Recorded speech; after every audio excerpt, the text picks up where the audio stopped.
Welcome to your channel Preparation for All #64. Dear learners, it is your channel. তোমরা যারা West Bengal state ইউনিভার্সিটিতে second সেমিস্টারে পড়ছো এবং তোমাদের AEC কম্পালসারি ইংলিশ রয়েছে, আজকের ক্লাসটি তোমাদের জন্য অত্যন্ত গুরুত্বপূর্ণ।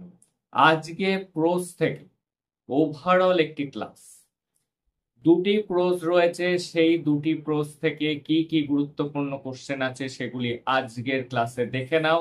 এছাড়াও এই দুটি প্রোজ থেকে আলাদা আলাদা ক্লাস দেওয়া আছে। আগে এই ওভারঅল ক্লাসটি করে তারপরে MCQ টেস্ট ওই ক্লাস দুটি করো, তাহলে কিন্তু তুমি এক্সামে প্রোজ থেকে আসা সমস্ত কোশ্চেনের সঠিক আনসার দিতে পারবে। তাহলে দেখে নেওয়া যাক। First pros, A cup of tea. A cup of tea is written by Catherine Mansfield. Cup of tea কার লেখা? ক্যাথারিন ম্যানসফিল্ডের লেখা। আমার কথাগুলি মনে রাখলেই কিন্তু সারা বছর যে পড়েনি সেও কিন্তু ভালো একটি স্কোর করতে পারবে। এই গল্পের সেন্ট্রাল ক্যারেক্টার বা প্রোটাগনিস্ট হলো রোজমেরি ফেল। এই রোজমেরি ফেল কেমন মহিলা ছিল? আর রিচ ওম্যান। এই রোজমেরি ফেল ছিল একটি রিচ ওম্যান, অর্থাৎ অবস্থাপন্ন একজন মহিলা। Rosemary had been married 2 years, তার 2 বছর হলো বিয়ে হয়েছে। Her husband's name is Philip, তার স্বামীর নাম ফিলিপ। তার স্বামী কিন্তু তাকে খুব অ্যাডর করতো। অ্যাডর কথার অর্থ কি? অ্যাডর কথার অর্থ হলো পুজো করা। রোজমেরিজ হাজব্যান্ড অ্যাবসলিউটলি অ্যাডর্ড হার, খুব ভালোবাসতো তাকে। এই রোজমেরি ফেল লাইট পছন্দ করত কি ফুল? Tulip flower. যে ফুলটি তার পছন্দের ছিল সেটি হলো টিউলিপ। রোজমেরি ফেল ডিসলাইক, যদি আসে কোন ফুলটিকে অপছন্দ করত সেটি হলো লিল্যাক। যদি আসে কেন? Because it has no shape, কারণ এর কোনো আকার নেই, সেই জন্য এই লিল্যাক ফুলটা তার অপছন্দের ছিল। ফর শপিং, শপিং করার জন্য Rosemary would go to Paris, সে শপিং করতে চলে যেত প্যারিসে। ফর বাইং ফ্লাওয়ার্স, ফুল কিনতে Rosemary would go to Regent Street, সে রিজেন্ট স্ট্রিটে চলে যেত ফুল কেনার জন্য।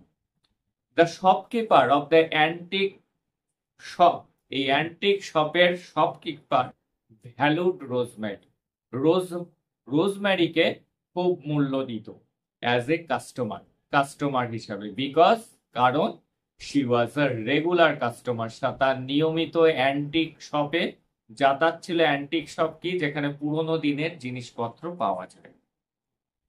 রোজমেরি সেখানে একটি সুন্দর বক্স দেখেছিল, কিন্তু সে কেন সেটা কিনতে চায়নি? Rosemary decided not to buy the box, বক্সটা সে কিনবে না, as it was too expensive, কারণ এর দাম খুব বেশি ছিল, তাই সে ঠিক করেছিল এই বক্সটি সে কিনবে না। কত প্রাইস ছিল? The price of the box was 28 guineas, মনে থাকে যেন বক্সটির দাম 28 guineas। আর বক্সটি সে কিনতে চায়নি কেন? Because it was too expensive, খুব দামি ছিল।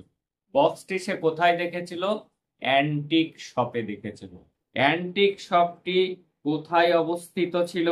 অ্যান্টিক শপটি অবস্থিত ছিল কার্জন স্ট্রিটে। রোজমেরি মেট মিস স্মিথ, একটি পুয়ার গার্ল, তার সাথে তার দেখা হয়। রোজমেরির কোথায়? In the antique shop, antique shop on the Curzon street. যদি আসে কোন রাস্তাতে? Curzon street. কোথায়? অ্যান্টিক শপে দেখা হয়। The poor girl Miss Smith asked money to Rosemary, রোজমেরির কাছে টাকা চায় কেন? বাইং এ কাপ অফ, এক কাপ চা খাবে বলে সে টাকা চাচ্ছে। সেখান থেকে গল্পের নাম হয়েছে এ কাপ অফ টি। এই রোজমেরি ফেল তাকে তার বাড়িতে নিয়ে আসে মিস স্মিথকে, এবং তাকে খাবার দাবার দেয়।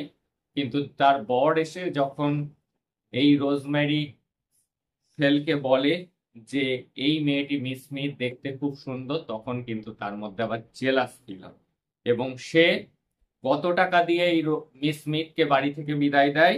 রোজমেরি গিভস মিস স্মিথকে দেয় 3 পাউন্ড, 3 পাউন্ড দিয়ে তাকে বিদায় করে দেয়।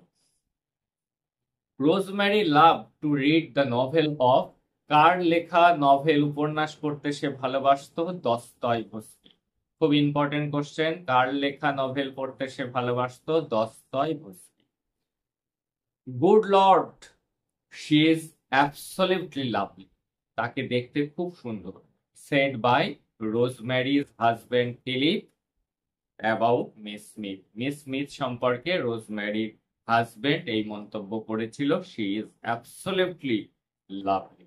তখনই রোজমেরির মধ্যে জেলাসি তৈরি হয় এবং সে তাকে 3 পাউন্ড দিয়ে বিদায় জানায়। এই ছিল এই গল্প। এই আমার কথাগুলি যদি মাথায় রাখতে পারো তাহলে কিন্তু প্রতিটি কোশ্চেন ঠিক করতে পারবে। এবার আমরা দেখে নেব পরবর্তী আরেকটি প্রোজ রয়েছে, দ্য লটারি টিকিট। এবার দেখে নেওয়া যাক দ্য লটারি টিকিট। এই যে এই ক্লাসটি করার পর এ কাপ অফ টি থেকে একটি এমসিকিউ টাইপ যেখানে অপশন দেওয়া আছে, তোমরা প্র্যাকটিস করে নিতে পারবে যে তোমরা সব কোশ্চেনগুলি সঠিক আনসার দিতে পারছো কিনা, এবং লটারি টিকিটেরও এমসিকিউ টাইপ কোশ্চেন আছে অপশন সহ, তোমরা সঠিক অপশনটি পাচ্ছ কিনা নিজেই টেস্ট করে নিতে পারবে। এই ক্লাসের ডেসক্রিপশনে লিংক থাকবে, সেখান থেকে সেই এমসিকিউ টাইপ কোশ্চেনগুলি দেখে নাও এবং নিজেই আনসার করার চেষ্টা করো।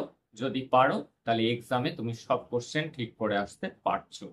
এইবার দেখে নেব দ্য লটারি টিকিট।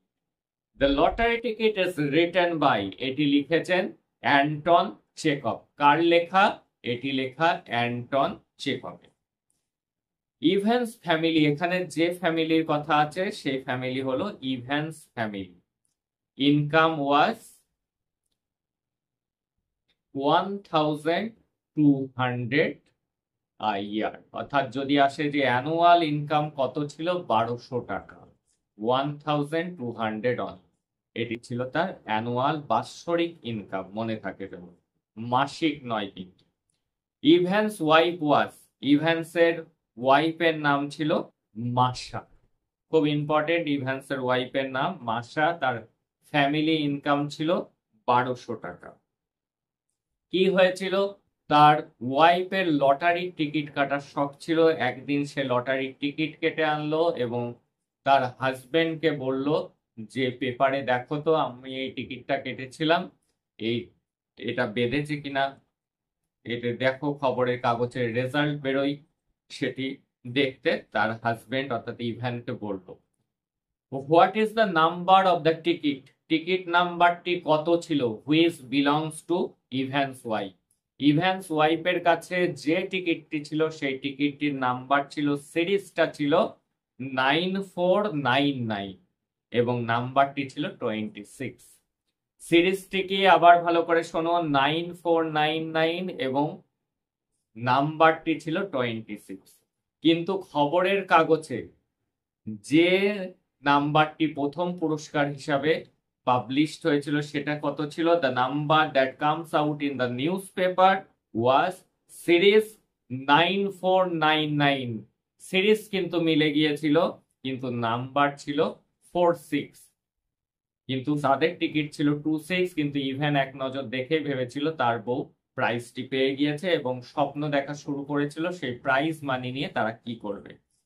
এবং আরেকটি বিষয় জেনে রাখতে হবে যে কত নাম্বার পেজে এই রেজাল্টটি প্রকাশিত হয়েছিল। নিউজ পেপারের 4th পেজ, মনে থাকে যেন, নিউজ পেপারের 4th পেজে 4 নাম্বার পাতাতে কিন্তু এই খবরটি এসছিল, প্রথম পুরস্কার কত নাম্বারে বেঁধেছে সেটা।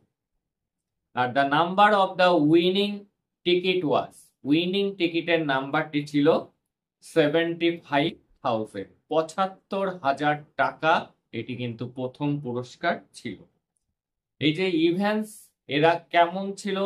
এদের ফ্যামিলি ইনকাম অনুযায়ী এরা মিডিল ক্লাস ছিল এরা কিন্তু মিডিল ক্লাস, মধ্যবিত্ত ছিল, তার ফাইন্যান্সিয়াল স্ট্যাটাস যা ছিল সেটি ছিল মিডিল ক্লাস। ইভেন প্ল্যান করেছিল টু ইউজ দ্য প্রাইজ মানিটাকে খরচ করবে অফ দ্য লটারি টিকিটের প্রাইজ মানি কিভাবে খরচ করবে? বাইং রিয়েল স্টেট কথার অর্থ জমি জমা তথা সম্পত্তি সে কিনবে। পেইং অফ ডেটস, যত ধার দেনা আছে সেগুলি মেটাবে। অ্যান্ড ট্রাভেলিং অ্যাব্রড, এবং বিদেশে বেড়াতে যাবে। এই সে ভেবেছিল সেই টাকা নিয়ে তারা এইভাবে খরচ করবে। তারা ভেবেছিল যে কত টাকা তারা সুদে ব্যাংকে রাখবে, ব্যাংক কথা থাকলেই জানবে 40,000, 40,000 টাকা ঠিক করেছিল ব্যাংকে রেখে দেবে। তাহলে আর একবার শুনে নাও। তাহলে লটারি টিকিট কার লেখা? অ্যান্টন চেকভের লেখা। এই ইভেনের ফ্যামিলি ইনকাম অর্থাৎ অ্যানুয়াল ইনকাম ছিল 1200 টাকা। তাদের ফাইন্যান্সিয়াল স্ট্যাটাস অনুযায়ী তারা ছিল মধ্যবিত্ত। তার ওয়াইফ ছিল মার্শা। তার যে শখ ছিল সেটি হলো লটারির টিকিট কাটা। সে যে লটারির টিকিটটা কেটেছিল সেটির সিরিজ ছিল 9499, নাম্বারটি ছিল 26, কিন্তু যে নাম্বারটিতে ফার্স্ট প্রাইজ বেঁধেছিল সেটা ছিল সিরিজটা ছিল 9499, কিন্তু নাম্বারটি ছিল 46। এবং এই উইনিং প্রাইসটা কত ছিল? 75,000 ছিল, 75,000 টাকা ছিল। এবং তারা এই টাকাটা ইভেন কিভাবে খরচ করবে ভেবেছিল?